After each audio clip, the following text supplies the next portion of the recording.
तो बुलेटिन में सबसे पहले बात वोट बैंक के लिए किसी भी हद तक जाने वाली यूपीए सरकार की। एक ऐसी सरकार जो हमारी और आपकी जेब से पैसा काटकर आतंकवादियों के परिवार वालों को देने का फैसला कर चुकी है। सरकार ने ऐसे परिवारों के पुनर्वास के लिए रोजगार, पैसा और पेंशन देने की योजना को हरी झंडी दे दी है। सरकार का चुनावी तर्क है कि बेसहारा परिवारों की मदद करना उसकी नैतिक जिम्मेदारी है। पिछले 15 सालों में जम्मू कश्मीर में सुरक्षा बलों के सैकड़ों जवान मारे गए, लेकिन उनकी जान की केंद्र सरकार के लिए कोई कीमत नहीं है। कीमत है भी तो उन आतंकवादियों की जो सुरक्षा बलों की गोलियों का निशाना बने, जो देश में खून की होली खेलने की साजिश रच रहे थे। केंद्र सरकार की चली तो अब इन आतंकवादियों के परिवार वालों को सरकारी खजाने से मदद दी जाएगी। उन्हें नौकरी का तोहफा भी मिलेगा और जरूरत पड़ी तो एक मुश्त रकम देकर भी सरकार पूरी मदद करेगी। यानी केंद्र सरकार ने उन जवानों की आत्माओं को तार तार कर दिया जो आतंकवादियों के हाथों मारे गए, जिन लोगों ने इन आतंकवादियों की घिनौनी हरकतों को खुद भोगा है, जिन्होंने अपने परिवार का कोई सदस्य, कोई अपना खो दिया है।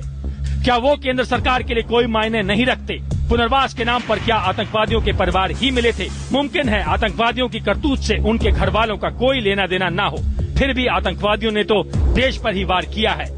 उनके परिवार को इनाम देने की क्या जरूरत है?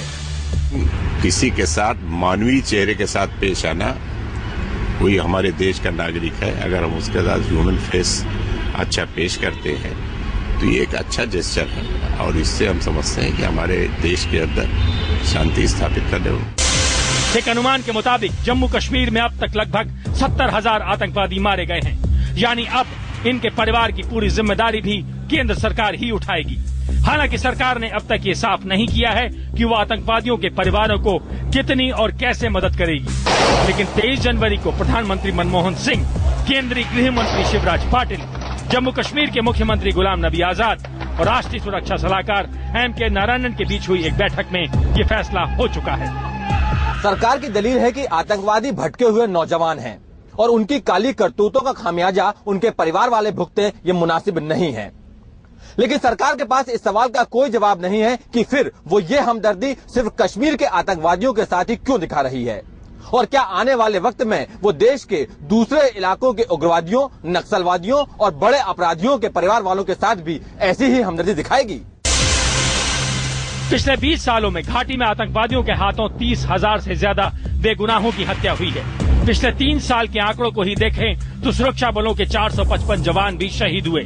लेकिन इन लोगों का खून, इनकी हत्या को केंद्र सरकार भूलती नजर आ रही है। आखिर सवाल वोट बैंक का है, चुनाव से पहले की हड़बड़ाहट का है। आनंद पांडे, दिल्ली, IBN 7।